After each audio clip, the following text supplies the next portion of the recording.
भाइयों और बहनों, प्रभु यीशु मसीह के पवित्र नाम से आप सभी को जय मसीह की।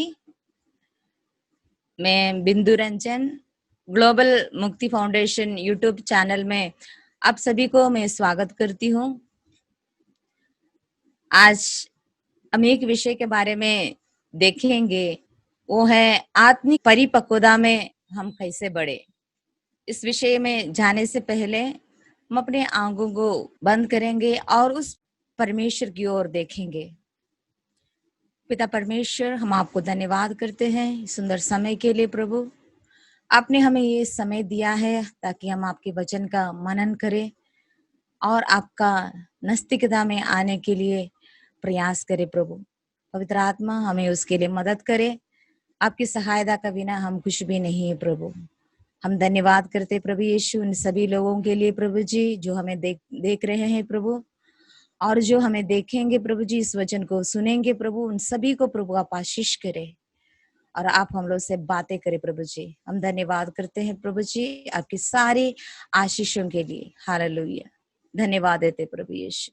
प्रियो, हम जानते हैं कि हम प्रभु यीशु मसीह को ग्रहण किया है, लेकिन कभी कभी क्या होता है कि हम जैसे प्रभु यीशु मसीह को ग्रहण करते हैं, लेकिन हम आत्मिक उन्नति की ओर, परिपक्वता की ओर हम नहीं बढ़ पाते हैं।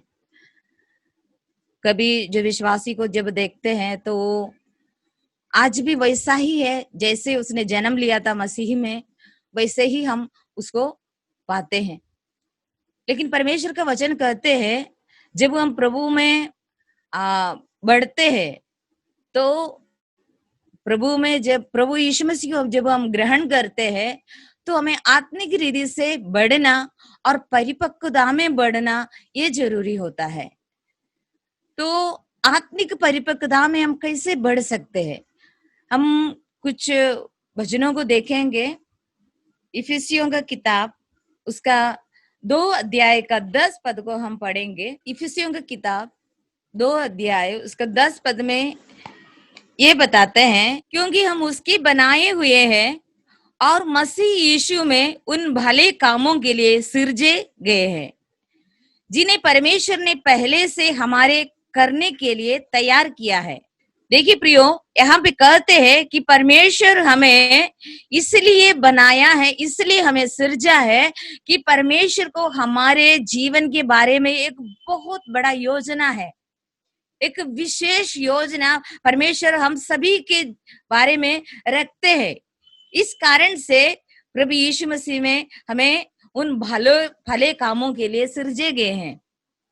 तो परमेश्वर हमारे लिए पहले से ही, हमारे जन्म से पहले से ही परमेश्वर हमारे लिए योजना को बनाकर रखा है। लेकिन हम जब प्रभु यीशु मसीह को ग्रहण करते हैं तो आत्मिक परिपक्वता में बढ़ने के बजाय हम वैसे ही रह जाते हैं। हम जैसे पौलुस कहते हैं, हम दूध पीने वाले बच्चे ही बने रहते हैं, बल्कि हम खड़े आहार नहीं खा पाते, नहीं पचा पाते हैं। तो हमें जरूरत है कि आत्मिक रीति से हमें आगे बढ़ना, परमेश्वर की योजना को हमें ढूंढना, ये हमारे जीवन में बहुत जरूरत है। प्रतिदिन हमें परमेश्वर की योजना का खोज करना चाहिए प्रियो, और उसकी अनुसरण करना है। परमेश्वर हमारे जीवन के द्वारा क्या चाहते हैं ये जानना हमारे लिए बहुत जरूरत है। हमको एक दूसरे का नकल नहीं करना है, बल्कि परमेश्वर की इच्छा मेरे लिए क्या है, ये बातों को हमको ढूंढना जरूरत है। हम जानते हैं योसेफ को परमेश्वर उसकी जो 17 साल में ही परमेश्वर उससे बात करना शुरू किया और उसको दर्शन दिया, उसको स्वप्न दिया, और धीरे धीरे परमेश्वर उसके जीवन में ये प्रकट करने लगे कि परमेश्वर की इच्छा उसके जीवन के लिए क्या है, परमेश्वर का उद्देश्य उसके जीवन के लिए क्या है। ये बातों को परमेश्वर उसके जीवन में प्रकट करने लगे। जब उसने स्वप्न देखा, वो अपने भाई लोगों को, पिता को बताया है, और उसने क्या किया, उसके ऊपर गुस्सा करने लगा, क्या तुम हमारा अधिकारी बनेंगे? हमारे ऊपर राज करेंगे, लेकिन इसके बीच में परमेश्वर का एक इच्छा, परमेश्वर का उद्देश्य क्या है, वो परमेश्वर यूसुफ को प्रकट कर रहे थे। और यद्यपि उसने अपने रास्ता में जो मिस्र की ओर जब उसका भाइयों ने उसको बेच दिया था, और उसकी जो जीवन काल में उसे बहुत सारे कष्ट से होकर के गुजरा, एक दासत्व में रहा।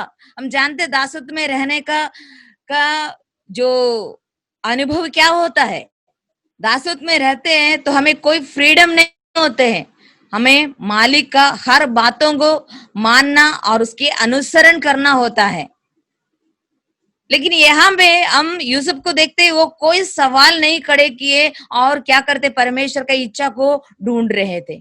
उसकी अंदर में ये मालूम था कि परमेश्वर मुझे एक विशेष कार्य के लिए बुलाया है, और उसको ये नहीं मालूम था वो कब होगा, और परमेश्वर का जो इच्छा के अनुसार वो जी रहे थे, परमेश्वर का खोज कर रहे थे, हर बात में वो विश्वास योग्य रह रहे थे।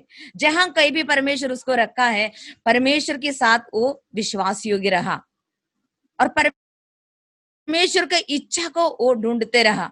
इसी कारण से अपने जीवन काल में वो क्या कर रहे, मिस्र देश का प्रधानमंत्री बन करके रहा। और ये सेम टाइम में हम देखते हैं कि मूसा का जीवन में, मूसा मिस्र देश में उसका जन्म हुआ, लेकिन जब फरो का बेटी उसको अपनाया और उसने क्या किया, राजमहल में बढ़ना शुरू किया। राजमहल का जितने जो तौर तरीके हैं, जो सुख, जो अच्छा जीवन है, उसने बिताया। लेकिन परमेश्वर को मूसा के जीवन के बारे में एक विशेष, एक अलग योजना थी। परमेश्वर उसको वो महल का सुख और जीवन से उसको बाहर निकाल दिया, और परमेश्वर उसको क्या किया, जंगल में और बड़ी तकलीफ में गुजरने के लिए अवसर दिया, और इस्राएली लोगों को अगुवाई करने के लिए अवसर दिया। देखिए प्रियो, यूसुफ के जीवन के बारे में परमेश्वर की एक अलग योजना थी, और मूसा के जीवन के बारे में परमेश्वर का एक अलग और योजना थी। परमेश्वर मूसा को 40 साल उस रेगिस्तान में, उस जंगल में उसको ट्रेनिंग दिया, और उसको इस्राएली लोगों को अगुवाई करने के लिए उसको नियुक्त किया।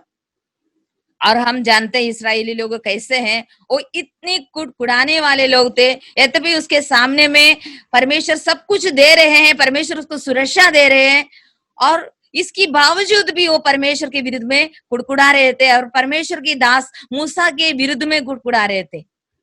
एक महल से परमेश्वर मूसा को निकाल दिया, और यूसुफ को देखते हैं कि परमेश्वर उसके जीवन काल में उसको महल में ही रखा, और प्रधानमंत्री बना करके उसको जीवन को अनेक लोगों के लिए एक आशीष का कारण बना रहे हैं। हम अपने जीवन में जब देखते हैं कि परमेश्वर को हमारे जीवन के बारे में क्या योजना है, ये हमें देखना बहुत जरूरी है प्रियो। परमेश्वर को हर व्यक्ति के बारे में एक ही जैसा नहीं है, अलग अलग योजना है।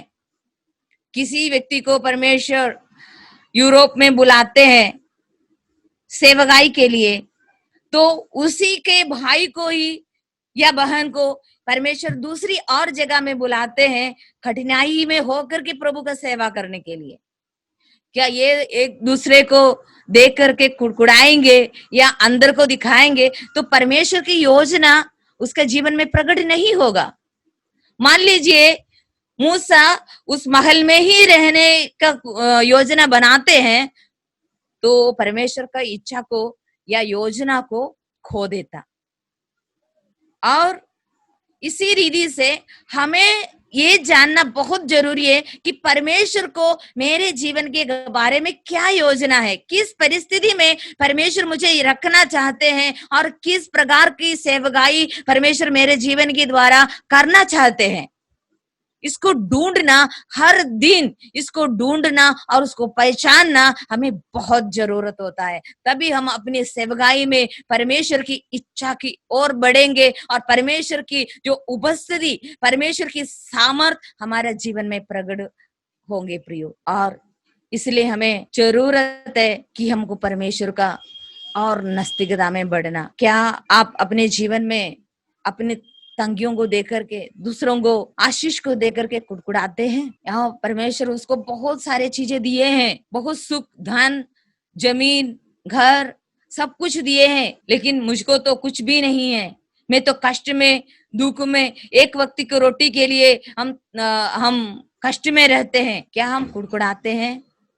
हमें परमेश्वर का इच्छा को जानना जरूरत है। कभी कभी परमेश्वर हमें ऐसे अवस्था से होकर के इसलिए गुजरने देते हैं कि परमेश्वर हमारे जीवन के बारे में एक बहुत बड़ा एक योजना को रखते हैं। इसलिए हमें परमेश्वर की इच्छा को जानना जरूरी होता है कि किस रीति से, किस प्रकार परमेश्वर मुझे रखना चाहते हैं।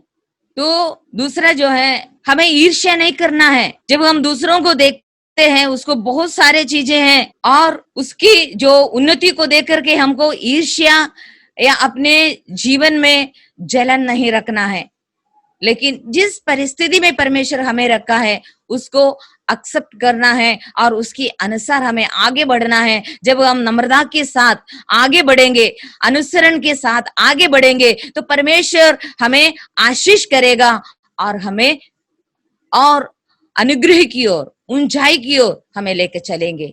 हमें पद या सम्मान के बारे में हमें चिंता नहीं करना है, क्योंकि जो कुछ भी होता है तो परमेश्वर की ओर से ही होता है। परमेश्वर हमें आशीष करेंगे। ये दूसरी बात हम देखते हैं कि परमेश्वर को हमें करीब से जानना है। दानियल उसका 11 का 32 में कहते हैं, लेकिन जो लोग अपने परमेश्वर के ज्ञान रखेंगे वो हिया बांध कर बड़े काम करेंगे।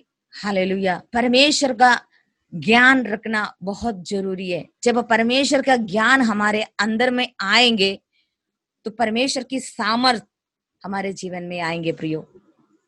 परमेश्वर की सामर्थ पाना हमें जरूरत है। जब परमेश्वर के सामर्थ हमारे अंदर में होते हैं तो हम हिया बांध कर बड़े काम करेंगे, परमेश्वर की सामर्थी काम करेंगे। लेकिन ये परमेश्वर का ज्ञान हमें कब मिलता है? परमेश्वर हमें व्यक्तिगत रीति से जानना चाहते हैं प्रियो, व्यक्तिगत रीति से हमसे संबंध बनाना चाहते हैं। इसी कारण से हमें क्या करना है? व्यक्तिगत रीति से प्रभु के सामने हमें बैठना है और प्रभु से हमें सुनना है। इब्रानी उसके 8 का 11 में कहते, छोटे से बड़े तक सब मुझे जान लेंगे, ये परमेश्वर कहते हैं। तो हमें उस परमेश्वर को जानना जरूरी है। अपने जीवन में हमें परमेश्वर को जानना है, परमेश्वर का योजना को हमें जानना है। और यूहन्ना उसका 17 उसका 3 पद में कहते हैं, और आनंद जीवन ये है कि वे तुझ एकमात्र सच्चे परमेश्वर को और यीशु मसीह को जिसे तूने भेजा जाने। परमेश्वर हमारे जीवन से और क्या चाहते हैं? हम पूर्ण हृदय से परमेश्वर को जानने के लिए परमेश्वर चाहते हैं। परमेश्वर हमसे कितना प्रेम करते हैं, हमारे जीवन के बारे में परमेश्वर का क्या योजना है, ये परमेश्वर हमारे जीवन से जानना, हमें बताना चाहते हैं। परमेश्वर हमसे बातें करना चाहते हैं, हमसे एक दृढ़ संबंध को बनाना चाहते हैं। प्रियो, परमेश्वर के साथ समय बिताना बहुत आनंद की बात है। ये हर व्यक्ति को नहीं मिलता है।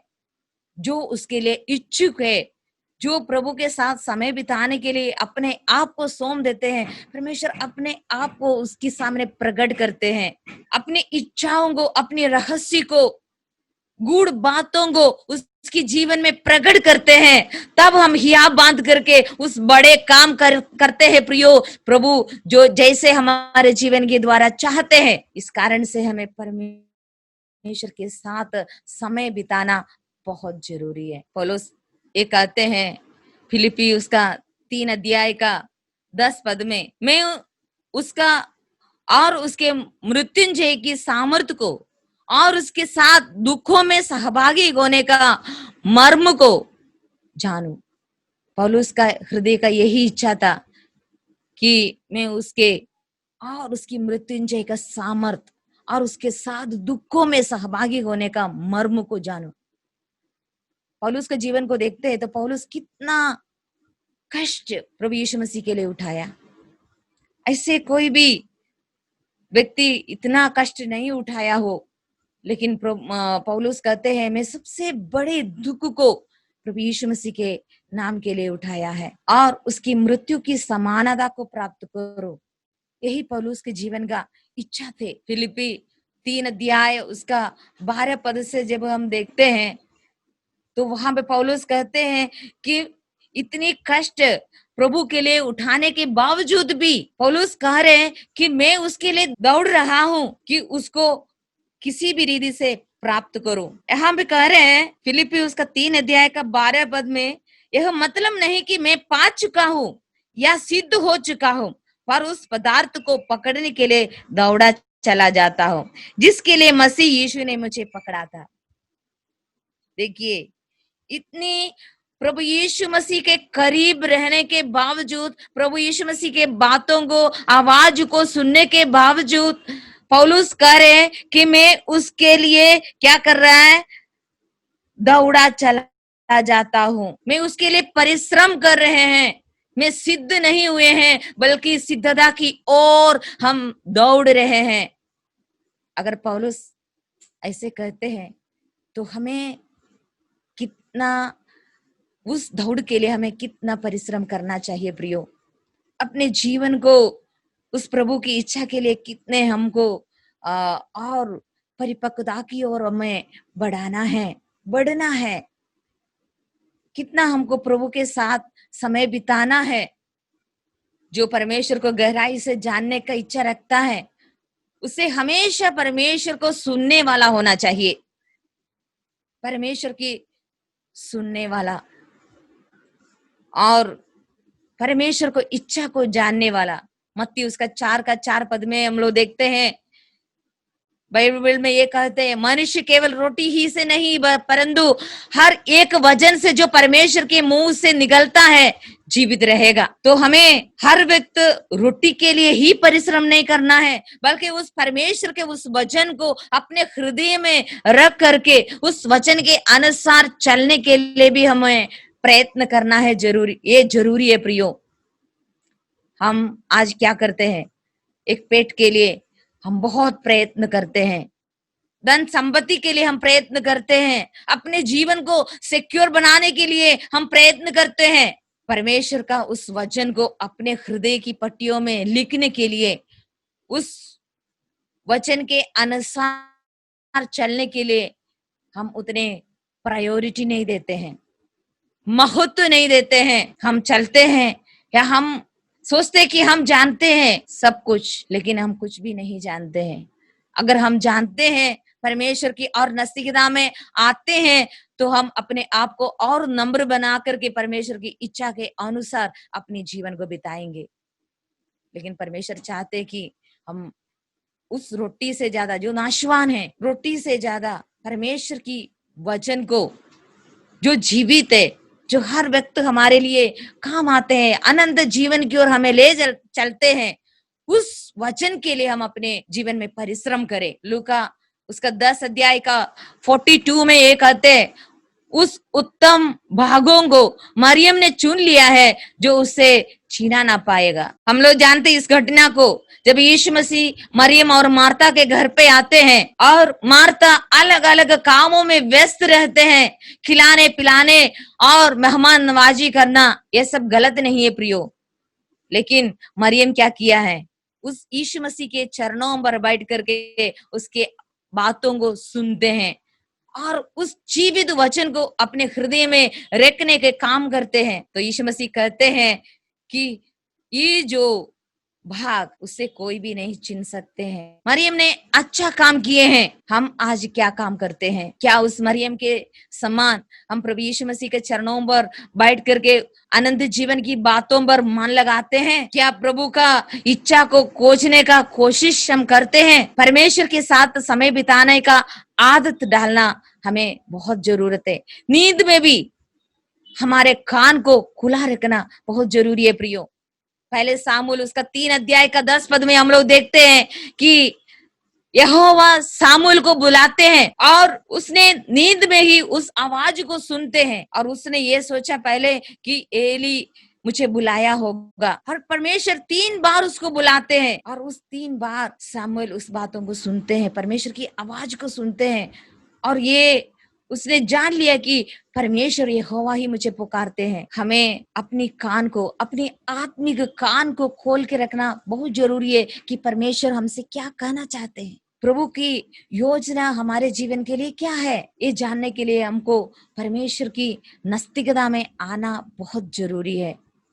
यशायाह उसका 50 अध्याय का 4 पद में कहते, प्रभु यहोवा ने मुझे सीखने वालों की जीभ दी है कि मैं थके हुओं को अपने वचन के द्वारा संभालना जानू। परमेश्वर का योजना क्या है हमारे जीवन के लिए? थके हुए होंगे, वो निराशा में जो पड़े हुए हैं, जो कष्ट में है, जो दुख में है, जो संकट में है, उसको सामर्थ्य बना दो, उसको उसके लिए एक नया जीवन का हम कारण बन जाए। परमेश्वर ये हमारे जीवन के द्वारा चाहते हैं, उसे संभालना, उसको उत्साहित करना और प्रभु के चरणों पर लेके आना, ये परमेश्वर हमारे जीवन के द्वारा चाहते हैं। परमेश्वर की इच्छा को जानना हमें सारी परिस्थितियों में जयवंत बनाते हैं और हर समस्या का समाधान प्रभु के पास है, और इसलिए परमेश्वर चाहते हैं कि हम हर परिस्थिति में उस परमेश्वर को खोजे ताकि हम जयवंत हो, ताकि हम सामर्थी बन जाए और परमेश्वर की जो सामर्थ हमारे जीवन में बने रहे। और हम देखते कि हर समस्या में परमेश्वर हमारे लिए समाधान को देते हैं। तीसरी बात ये कहना चाहती हूँ कि हम एक दूसरे का चिंता करें और एक दूसरे को स्वीकार करें। 1 कोरिन्थी उसका 12 अध्याय उसकी 18वां पद में हम लोग देखते हैं, बाइबल में इस प्रकार लिखते हैं, परंतु सचमुच परमेश्वर ने अंगों को अपनी इच्छा के अनुसार एक एक करके देह में रखा है। यदि वे सब एक ही अंग होते तो देह कहाँ होती, परंतु अब अंग तो बहुत से है परंतु देह एक ही है। अंग हाथ से नहीं कह सकती मुझे तेरी आवश्यकता नहीं, और न सिर पांवों से कह सकता है मुझे तुम्हारी आवश्यकता नहीं। उसके 25 पद में हम लोग देखते हैं, ताकि देह में फूट न पड़े। परमेश्वर हमें ये जो हमारे शरीर में अलग अलग अंग को क्यों रखा है, उसके 24 में, फिर भी हमारे शोभामान अंगों को इसकी आवश्यकता नहीं, परंतु परमेश्वर ने देह को ऐसा बना दिया है कि जिस अंग को आदर की घटी थी उसी को और भी बहुत आदर मिले, ताकि देह में फूट न पड़े परंतु अंग एक दूसरे की बराबर चिंता करे। इसलिए यदि एक अंग दुख पाता है तो सब अंग उसके साथ दुख पाते हैं, और यदि एक अंग की बढ़ाई होती है तो उसके साथ सब अंग आनंद मनाते हैं। देखिए प्रियो, कितनी अद्भुत वचन जो पौलुस ने कह रहा है हमारे साथ कि शरीर का जो अंग को परमेश्वर कितनी अद्भुत रीति से सजा के रखा है। हमारे अगर हाथ में अगर चोट लगता है तो पाँव ये नहीं कह सकते हमको कोई मतलब नहीं है। अगर हमारे पाँव में चोट लगता है तो हमारा सिर ये नहीं कह सकते कि हमको कोई प्रॉब्लम नहीं है, बल्कि क्या करते हैं, पूरे शरीर उस दुख को एक साथ क्या करते हैं, अनुभव करते हैं, एक साथ उसका दुख में शामिल हो जाते हैं, उसकी आनंद में शामिल हो जाते हैं। तो हम मसीह के कलीसिया का रूप में परमेश्वर ने हमें बुलाया है। मसीह का, हम सभी मसीह का देह है, हम मसीह की परिवार है, और अगर हम मसीह का परिवार है तो हम सभी एक देह होने के नाते हम अलग अलग अंग है। अगर हम अलग अलग अंग है तो हम में किसी भी व्यक्ति को अगर दुख होते हैं तो वो हमारा भी दुख है, अगर किसी भी व्यक्ति आनंद मनाते हैं तो हमारा ही आनंद है। तो हमें उसके साथ आनंद मनाना है और हमें उसके साथ उसका दुख में शामिल होना है प्रियो। और ये नहीं कि एक व्यक्ति दुख में और कष्ट में भूख में रह रहे हैं और हम अपने जीवन को सिक्योर बनाने में लगे हुए हैं, तो परमेश्वर को ये नहीं बातें हैं। और अगर हम ऐसे करते हैं तो ये आत्मिक परिपक्वता नहीं कहते हैं प्रियो। हमें उस व्यक्ति का, अगर मसीह की देह होने के नाते, मसीह का परिवार का हिस्सा होने के नाते हमें एक दूसरे के कष्ट का सहभागी होना है, एक दूसरे का चिंता करना है, और नहीं कि हम अपने जीवन को सिक्योर बनाने में लगे रहे। हम हमारे देश में देखते कि देश के लिए लोग बहुत बड़े बड़े कार्य किए हैं और उसे लोग बहुत याद रखते हैं, लेकिन मसीह के देह किसी भी समूह से बढ़ करके हैं। अगर मसीही समूह को या मसीह का देह को अगर कुछ होता है तो हमारा ही दुख है। हमें उसे अपना दुख समझना है और उसके साथ खड़े होना है और एकता में आना है। जिन्हें परमेश्वर ने स्वीकार किया है हमें भी उन्हें स्वीकार करना है। हमें पद और सम्मान के पीछे नहीं जाना है। आज हम कलीसिया में यही देखते हैं कि लोग पद और सम्मान के पीछे जाते हैं। लोग मेरा सम्मान करे। परमेश्वर हमारे जीवन के द्वारा ये नहीं चाहते हैं। प्रभु यीशु मसीह हमारे जीवन में ये नहीं चाहते। प्रियो, प्रभु यीशु मसीह जैसे हमें सिखाया है वही पद चिन्हों पर हमें आगे बढ़ना है और हमें एक दूसरे के आदर करना है, एक दूसरे का सम्मान करना है और दूसरों के कष्ट में हमें सहभागी होना है। ये हमारे लिए बहुत जरूरी है। हम अपने लिए दान इकट्ठा नहीं करना है। देखिए, हम जब बाहर में जब देखते हैं तो लोग कितना कष्ट में रह करके प्रभु का सेवा के लिए लोगों को मदद करते हैं। वो अपने समय, अपनी कीमती समय तो ऐसे काम के लिए जो व्यस्त करते हैं, अपने जो खाना का हिस्सा को अलग करते हुए वो धन इकट्ठा करते हैं ताकि परमेश्वर का सेवकाई में मदद हो। लेकिन हम क्या करते हैं? हम अपने लिए दान इकट्ठा कर रहे, जमीन इकट्ठा कर रहे, घर इकट्ठा कर रहे और पद और सम्मान को इकट्ठा कर रहे कि ताकि हमारा जीवन सिक्योर हो जाए। ये गलत नहीं है कि हमारे लिए घर हो या जमीन हो या हमें जरूरत के लिए धन हो, ये गलत नहीं है।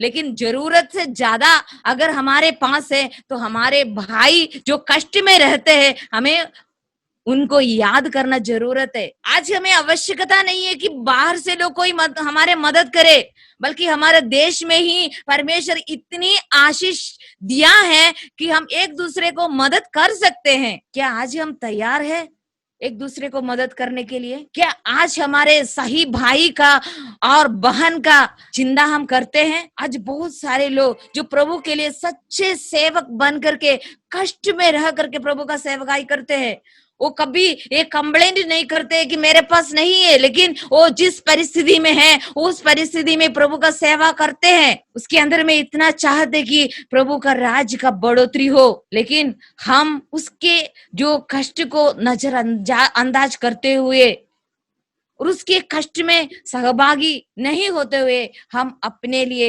हम परिश्रम कर रहे हैं। हमें अपने लिए नहीं बल्कि उन सभी लोग जो हमारे जो मसीह देह का अंग है उनकी चिंता करना जरूरत है। उनकी खुशी में शामिल होना, उनकी दुख में शामिल होना ये जरूरत है। प्रियो, अगर हमें आत्मिक परिपक्वता की ओर बढ़ना है तो परमेश्वर को हमारे लिए जो योजना है उससे जानना जरूरत है। बिना कुड़कुड़ाए, चाहे हम किसी भी परिस्थिति में हो, हमें आगे बढ़ना है प्रियो। और दूसरा यह है कि परमेश्वर को व्यक्तिगत रीति से जानना है और एक गहरा संबंध प्रभु यीशु मसीह के साथ हमें बनाना है ताकि परमेश्वर अपने दिल की बातें, अपनी इच्छा को हमारे साथ शेयर करे और आपको हर परिस्थिति के लिए सामर्थी बना दे।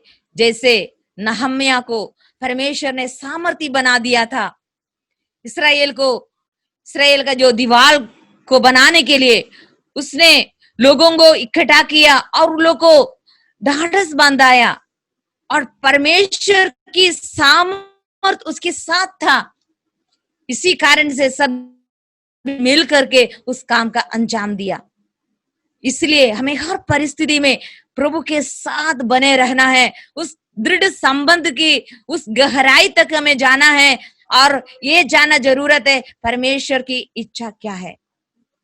और तीसरा हम देखते हैं कि हमको एक दूसरे के चिंता करना है और एक दूसरे के अंगीकार करना है और उसकी दुख में सहभागी होना है और धार्मिकता का काम करना है। इसके अलावा परमेश्वर हमारे जीवन के द्वारा क्या चाहते हैं? परमेश्वर ये हमारे जीवन के द्वारा चाहते हैं प्रियो, हम धार्मिकता का काम करें, हम परमेश्वर के इच्छा के अनुसार चले और उनसे हम दृढ़ संबंध बनाए। और परमेश्वर हमारे जीवन के कुछ और नहीं चाहते हैं। इसी रीति से हम आत्मिक परिपक्वता की ओर बढ़ सकते हैं। एक दिन में ये नहीं हो सकता, बल्कि हर दिन हमें इसके लिए हमें परिश्रम करना है, आगे बढ़ना है। नहीं कि हम जब हम प्रभु यीशु मसीह को ग्रहण किया उसी अवस्था में हम बने रहे। परमेश्वर ये हमारे जीवन के द्वारा नहीं चाहते हैं। हम अपने जीवन के और हम देखेंगे हमारे जीवन क्या है, किस परिस्थिति में है, किस मोड़ पर है। क्या हम आत्मिक रीति से बढ़ रहे हैं? क्या परमेश्वर की सामर्थ को हम पा रहे हैं? क्या परमेश्वर का योजना मेरे जीवन के बारे में क्या है, हम उस योजना के अनुसार आगे बढ़ रहा है? क्या हम एक दूसरे को चिंता करते हैं? हमें अपने आप को परमेश्वर के हाथों में सौंप देंगे और इस सवाल अपने जीवन में हम पूछेंगे। हम दूसरों के लिए नहीं, बल्कि अपने जीवन में अपने हृदय को हम टटोलेंगे, जांचेंगे। और अगर हम आगे नहीं बढ़ रहे हैं तो हमें आगे बढ़ना बहुत जरूरी है। हम प्रार्थना करेंगे, अपने आंखों को बंद करेंगे। हालेलुया। प्रभु यीशु, इस समय हम आपके पवित्र चरणों पर आते हैं परमेश्वर। हम अपने जीवन आपके हाथों में सौंप देते प्रभु जी। हम जिस अवस्था में अभी है उस अवस्था को आपके हाथों में सौंप देते हैं प्रभु जी। हमें मदद करे ताकि हम प्रतिदिन आत्मिक परिपक्वता की ओर बढ़ने पाए। परमेश्वर की उस योजना को हम समझ करके अपने कदम को बढ़ाए और प्रभु यीशु मसीह के साथ एक दृढ़ संबंध को बनाते हुए, करीब आते हुए उस परमेश्वर का इच्छा को हम जाने और हम एक दूसरे के चिंता करने पाए। प्रभु हमें उसके लिए मदद करे राजा, हमें सहायता करे। हम जितने लोग इस वचन को सुनते हैं उन सभी को प्रभु आप आशीष करे उस आत्मिक परिपक्वता की ओर बढ़ने के लिए हमें सहायता करे। पवित्र आत्मा आप हमारे साथ रहे और हमें मदद करे। हमें आपका जरूरत है। हमें सभी व्यक्ति को आपके पवित्र हाथों में सौंप देते हैं। प्रभु आप हमारा प्रार्थना सुनने के लिए धन्यवाद। यीशु के नाम से मांगती हूँ, आमीन। परमेश्वर आप सभी को आशीष करे। धन्यवाद।